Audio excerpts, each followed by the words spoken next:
Salut mes amis, comment allez-vous? J'espère que vous allez bien, mais en tout cas je vais très bien et je suis très content de vous retrouver pour cette nouvelle vidéo unboxing.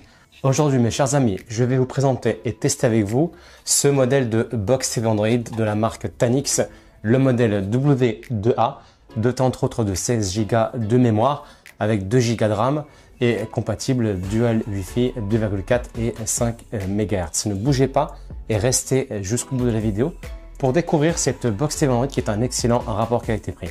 Avant de lancer cette vidéo, n'oubliez pas de vous abonner.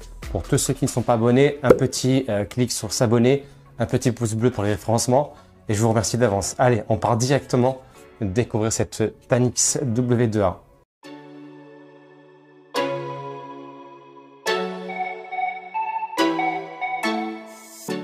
Voici le boîtier Android de la marque Tanix. Donc il est envoyé dans une boîte classique.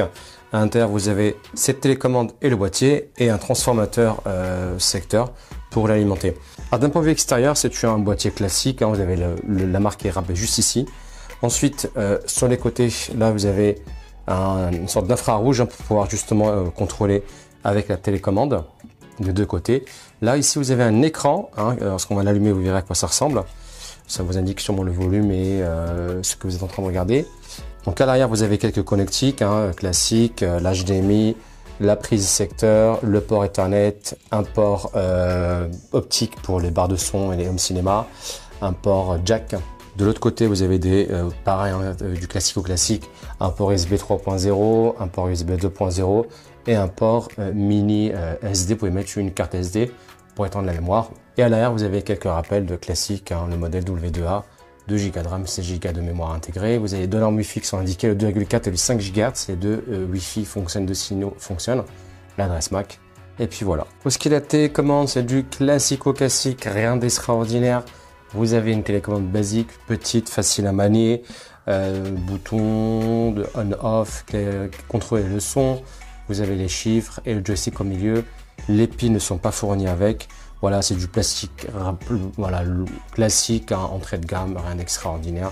Mais elle est sympa, petite à manier et puis elle fait le job. Mes amis, une fois que vous l'avez connecté et branché, voici l'interface de la Box TV. C'est une interface classique qui est connue sur pas mal de constructeurs de Box TV made in China. Donc voilà, classique. Après, entendu, vous pouvez personnaliser autant que vous voulez. Voilà, ce sont des briquettes qui apparaissent, rien d'extraordinaire avec les principales applications que vous avez mis en raccourci. On va aller directement dans les paramètres et voir un petit peu les paramètres de base. Qu'est-ce qu'on a comme Android? Donc on est bien sur un OS Android 11 pur. C'est pas d'Android TV ni du Google TV. Voilà, donc c'est un Android pur version 11. C'est l'une des pas très récente, mais non plus pas très vieille. On est vraiment sur l'interface classique, en Android 11, en Android pur. Vous avez la possibilité de régler la résolution. Donc là, on est sur de la Full HD en 60 Hz. Il y a aussi marqué du HDR et vous avez aussi la compatibilité avec du Dolby Surround et du Dolby Digital. Donc vraiment des basiques.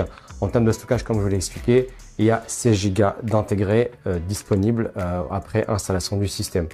Donc voilà, donc vraiment en termes d'interface, c'est du classico-classique, vraiment de bien fou. Vous avez aussi la possibilité d'aller directement dans les applications en cliquant juste ici. Et là, vous avez toutes les applications d'installer qui apparaissent. Alors d'office, vous avez d'installer Netflix. Attention, c'est pas le Netflix officiel, c'est un Netflix qui n'est pas officiel, donc limité à de la 720p du HD seulement. Ce n'est pas le Netflix officiel.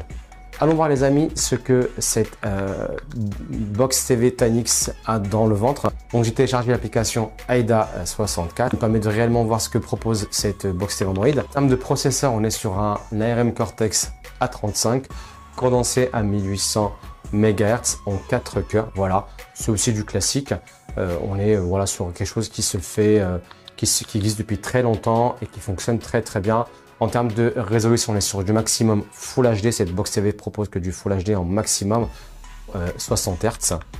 Et en termes de Wi-Fi, on est sur du dual band compatible Wi-Fi 2,4 et Wi-Fi 5 MHz. Donc c'est deux normes qui permettent d'avoir un peu de choix en termes de connectivité. On va tester l'image bien entendu, voir un peu la qualité d'image et voir s'il y a de la latence. bien entendu, la meilleure façon de tester ça, c'est de passer directement sur YouTube. On va lancer une vidéo en 4K et voir comment réagit la Box TV Android. Vous voyez, je viens de mettre la vidéo en 4K et on va voir comment va réagir la box.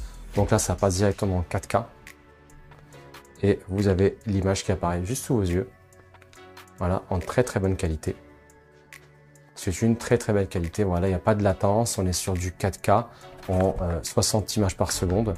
Ça fonctionne vraiment très bien. Autre vidéo, comme vous pouvez voir, en 4K 60 images par seconde. Et ça fonctionne aussi parfaitement. Vous voyez à l'écran, très bonne qualité d'image. Franchement, il n'y a rien à dire. Voilà, c'est parfait. Ensuite, autre test que j'aime faire, c'est tester le débit. Hein, je l'ai branché en Ethernet. Donc, on va lancer l'application Analytics. Je teste le réseau en étant en Ethernet et voir si elle peut, on va dire, encaisser du 100 mégas. Là, il n'y a pas de problème, on ne les a pas facilement les 100 mégas, je suis en fibre. Donc voilà, le débit montant et descendant est vraiment très bon. Vous pouvez voir, on peut aller jusqu'à de la 4K en gaming. Donc voilà, au niveau du débit, il n'y a aucun problème. Moi, je préfère l'Ethernet, c'est ce que je vous recommande pour avoir un réseau optimal. Alors comme je vous l'ai expliqué les amis, vous avez bien l'application Netflix d'installer. On va l'ouvrir, ce n'est pas le Netflix qui est officiel, c'est un Netflix qui fonctionne pas en Full HD.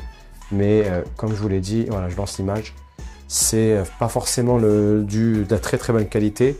On est sur du 720p en termes de qualité. Voilà, ça fonctionne. Si vous rentrez vos comptes, ça fonctionne. Enfin, ça va se lancer.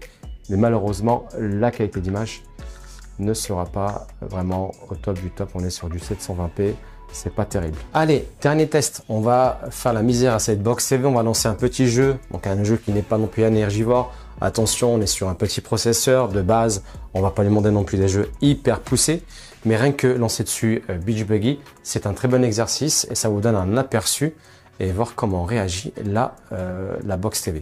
On va lancer le jeu, on va jouer avec la télécommande, c'est pas évident. Mais j'ai pas pu brancher dessus ma manette, j'ai pas eu le temps. Voilà, donc déjà, on voit qu'il n'y a pas de freeze, l'image est de très bonne qualité. Voilà, la télécommande fait quand même le job, rien à dire, franchement, il n'y a pas de... Alors, c'est de l'infrarouge, donc soyez bien proche de votre box lorsque vous lancez le jeu. Mais normalement, voilà, ça devrait fonctionner correctement. Vous voyez, hop, quand j'appuie sur la télécommande, ça réagit. Il n'y a pas de souci. Après, c'est pas franchement l'idéal pour jouer avec la télécommande parce qu'elle n'est pas très confortable. Mais vous pouvez brancher dessus facilement un clavier, une manette, il n'y a aucun souci. Donc le jeu fonctionne correctement, il n'y a pas de problème, il n'y a pas de freeze. Et la qualité est plutôt de bonne image, on est sur du Full HD en 1080p. Ça fonctionne nickel chrome, il n'y a pas de freeze, il n'y a pas de bug. Et la box n'a pas l'air de surchauffer. Elles sont en train de la toucher au moment où je vous parle. Elle n'a pas l'air de surchauffer non plus. Voilà mes amis, j'espère que cette vidéo vous aura plu. Mais en tout cas, j'ai vraiment pris un plaisir à vous présenter cette Tanix. Donc c'est un modèle qui est doté, comme je l'ai expliqué dans la vidéo, de 2 Go de RAM et 16 Go de mémoire, avec un dual band, avec pas mal de connectiques autour. Donc voilà, vous pouvez brancher dessus pas mal de choses. Donc c'est un très bon rapport qui a été pris, franchement. Je vous mettrai en descriptif le lien pour aller l'acheter. C'est un bon rapport qui a été pris. Ce n'est pas du haut de gamme, c'est plutôt du entrée de gamme avec des plastiques de base, avec une télécommande vraiment basique, entrée de gamme, qui n'est pas vraiment hyper sophistiquée, qui n'est pas hyper agréable au toucher. Vu le prix que ça coûte, on va pas non plus demander la lune. Alors, moi je vous la recommande pour ceux qui recherchent une box TV avec un bon rapport qualité-prix, pour du stream, pour de l'IPTV, pour du YouTube, pour jouer des jeux de base comme Beach Buggy. On va pas aller chercher dessus l'Asphalt 9, ça ne va pas fonctionner, ça va friser. Elle ne chauffe pas et moi je trouve qu'elle est vraiment plutôt fluide en termes d'utilisation. L'interface est plutôt sympathique. On peut bien entendu télécharger des launchers ou la personnaliser à souhait, il n'y a pas de problème. Alors si jamais vous êtes intéressé, n'hésitez pas à me laisser un petit commentaire. Je vous mettrai en descriptif le lien pour aller la chercher, l'acheter. En ce moment, il y a des petites promotions sur le site et vous la recevez relativement dans un délai plutôt rapide. Il n'y a pas de problème là-dessus. Les amis, en attendant, prenez soin de vous et je vous dis à très bientôt pour une nouvelle vidéo.